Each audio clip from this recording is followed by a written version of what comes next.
अरहत वाङ्मय में कहा गया है, दुलहे खलु मानुषे भवे चिरकालेणवि सब्बपाणिनम गाढ़ाय विवाग कम्मुणो समयम गोयम मापमाये। संसार में 84 लाख जीव योनियां बताई गई हैं और संक्षेप में 4 गतियां बताई गई हैं, नरक गति, तिर्यंच गति, मनुष्य गति और देव गति। चारों गतियों में मनुष्य गति को दुर्लभ माना गया है। संगी मनुष्य बनना एक विशेष बात होती है। अनंत प्राणी आज ऐसे हैं संसार में जिन्हें अनंत अनंत काल हो गया, आज तक मनुष्य गति की प्राप्ति नहीं हुई। अनादि काल से वे निगोदावस्था में स्थित हैं, अव्यवहार राशि में हैं, मनुष्य गति का स्पर्श ही नहीं किया है। हालांकि उन्होंने स्पर्श तो देवगति का भी नहीं किया, अन्य विकलेंद्रिय, पंचेंद्रिय, त्रियंच योनि का भी नहीं किया, तो मनुष्य गति तो विशेष दुर्लभ मानी जा सकती है। संसार में मनुष्य एक ऐसा प्राणी है जो परम साधना कर सकता है। ऐसी परम साधना कोई देवता भी नहीं कर सकता और कोई भी प्राणी नहीं कर सकता।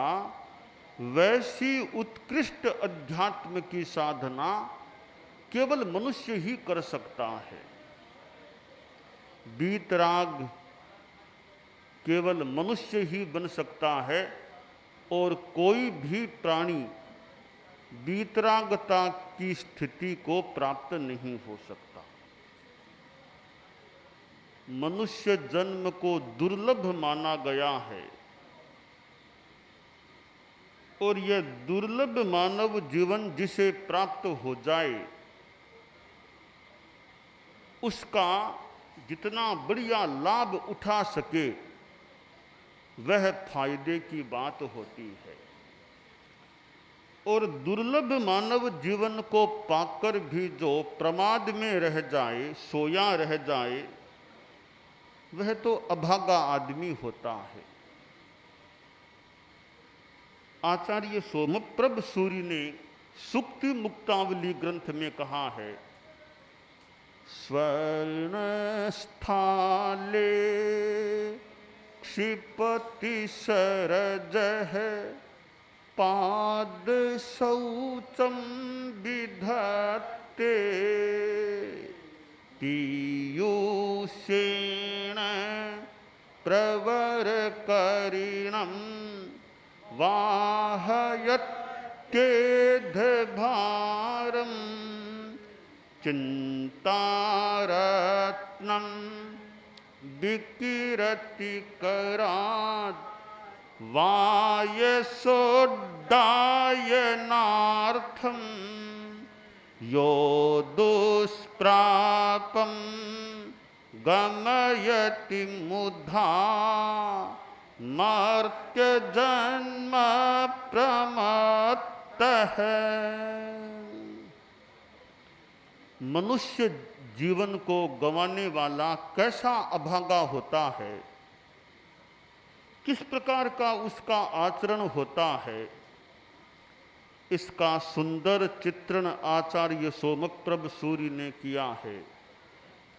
एक आदमी को सोने का थाल, स्वर्ण का थाल मिल गया, धनवान आदमी था, स्वर्ण का थाल प्राप्त कर लिया।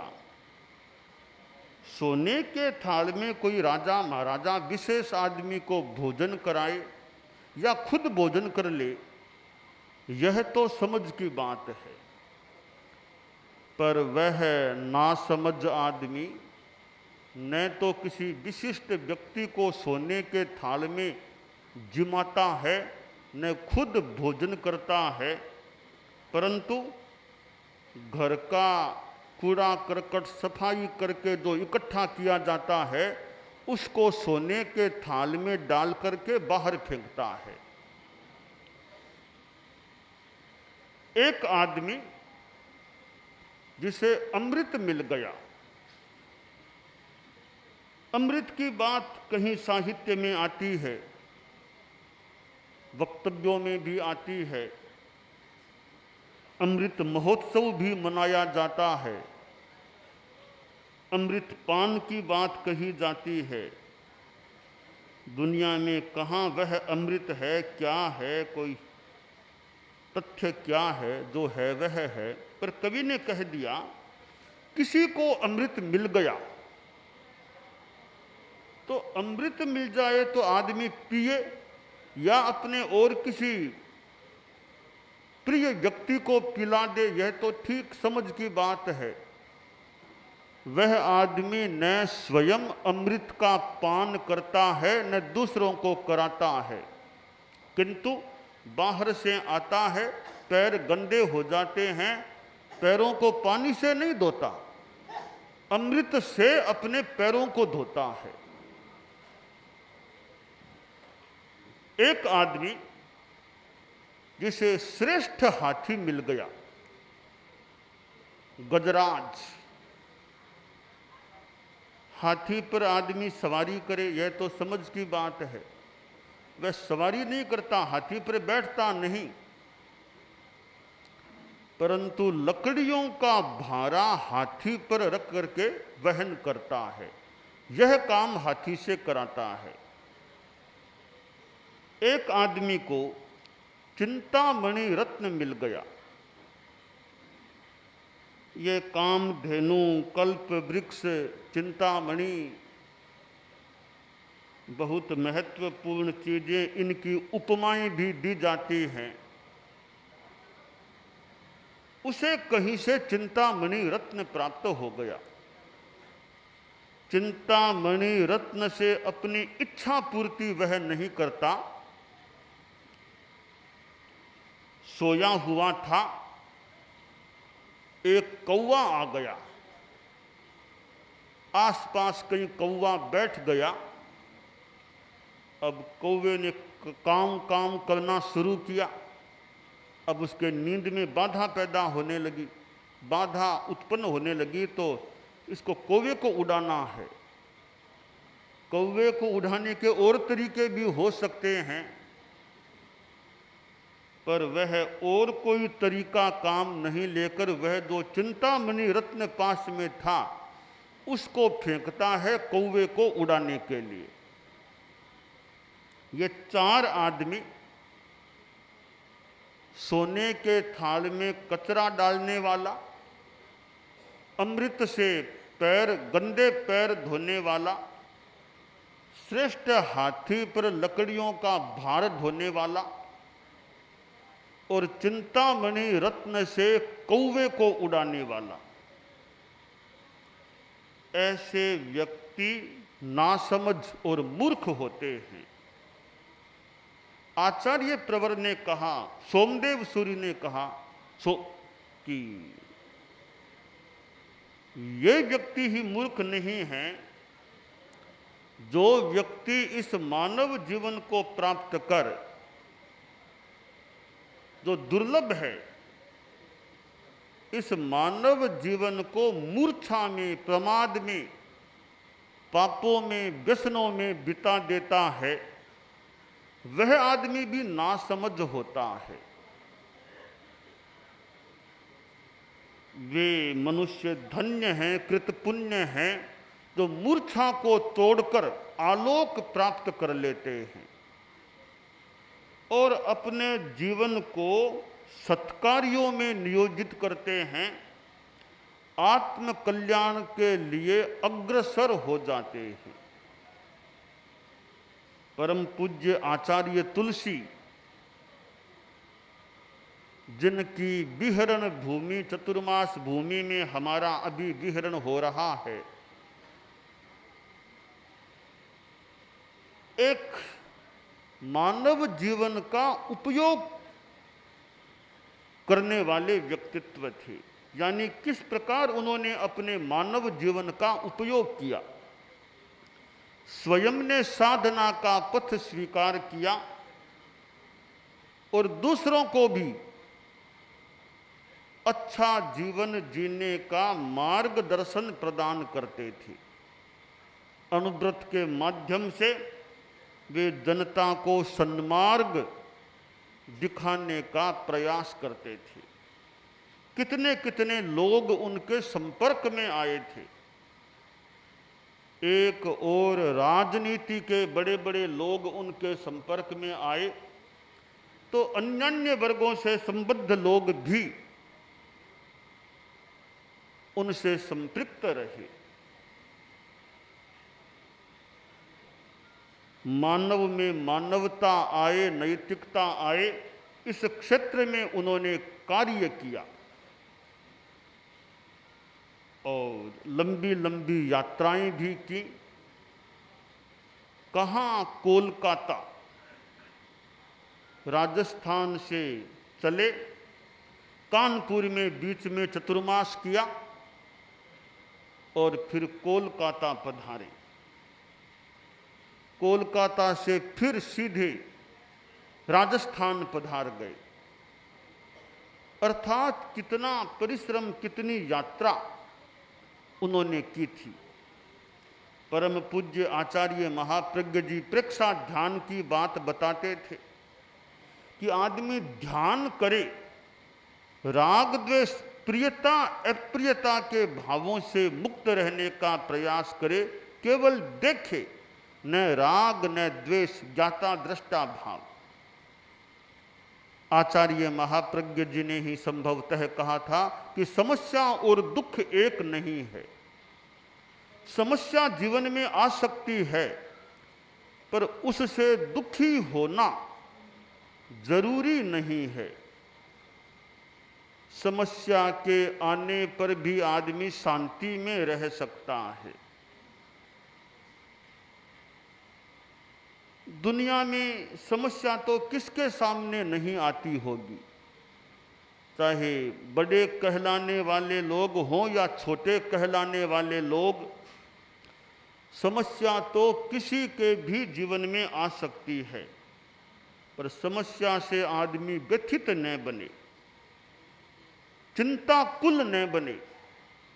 हालांकि चिंता हो जाती है कई बार, पर चिंता नहीं, चिंतन करो। आदमी को चिंता नहीं करनी चाहिए, चिंतन किया जा सकता है। दिमाग पर बोझ भार नहीं रहना चाहिए ज्यादा। चिंता चिंतन जो थोड़ा करना हो, दिन में थोड़ा समय लगाया, चिंतन करना सो किया। चिंता भी थोड़ी देर करनी तो कर ली। दिन रात दिमाग पर आदमी के भार नहीं रहना चाहिए। आदमी व्यस्त हो कार्य में, यह तो ठीक है, अच्छे काम में व्यस्त हो जाए, पर आदमी का दिमाग अस्त व्यस्त नहीं होना चाहिए। दिमाग अस्त व्यस्त होना बढ़िया नहीं, दिमाग अच्छा रहना चाहिए, शांति में रहना चाहिए। तो समस्या के आने पर भी आदमी दुखी न बने और शांति में रहे। व्यथा नहीं, व्यवस्था करो। आदमी व्यथा में न जाए, मानसिक व्यथा में न जाए, पर व्यवस्था अच्छी करने का प्रयास करे। व्यवस्था अच्छी होती है, फिर व्यथा का उस निमित्त से मौका भी नहीं मिलता। तो इस प्रकार आदमी अपने मानव जीवन को अच्छे ढंग से जीने का प्रयास करे।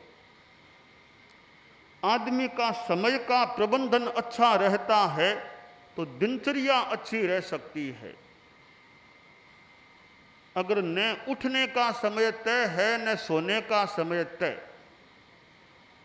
दिनचर्या अव्यवस्थित रहती है, तो मानो कुछ जीवन भी अव्यवस्थित हो सकता है। दिनचर्या आदमी की व्यवस्थित है नियमित है। कदाचित परिवर्तन हो सकता है, पर सामान्यतया दिनचर्या आदमी की व्यवस्थित रहे, समयबद्धता रहे, तो जीवन की शैली भी अच्छी हो सकती है। तो दुर्लभ मानव जीवन है,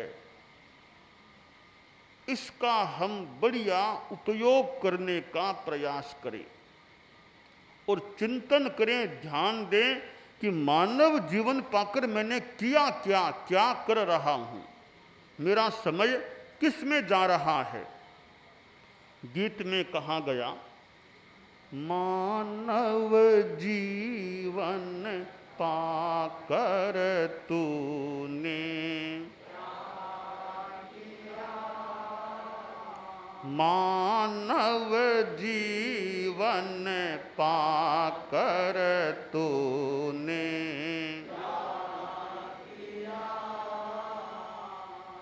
खाने पीने सोने में ही सारा समय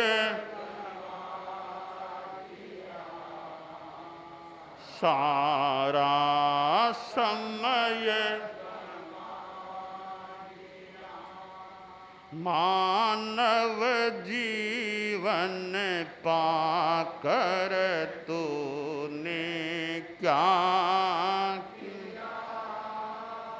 खाने पीने सोने में ही सारा समय गंवा दिया,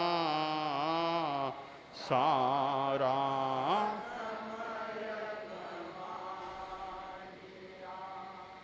खेल कूद में लाड प्यार में बचपन तेरा पूर्ण हुआ। खेल कूद में लाड प्यार में बचपन तेरा पूर्ण हुआ। विषय वासना अहंकार के मद में यौवन जीर्ण हुआ, मद में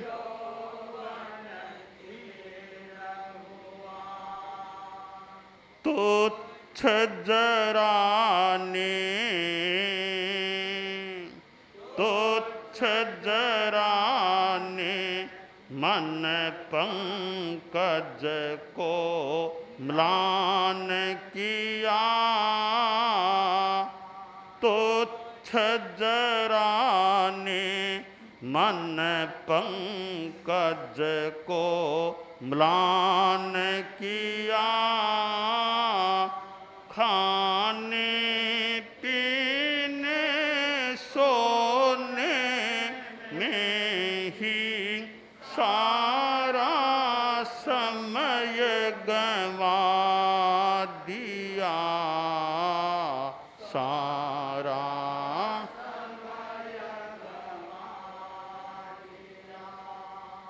मानव जीवन पाकर तूने क्या किया। खाने पीने सोने में ही सारा समय गंवा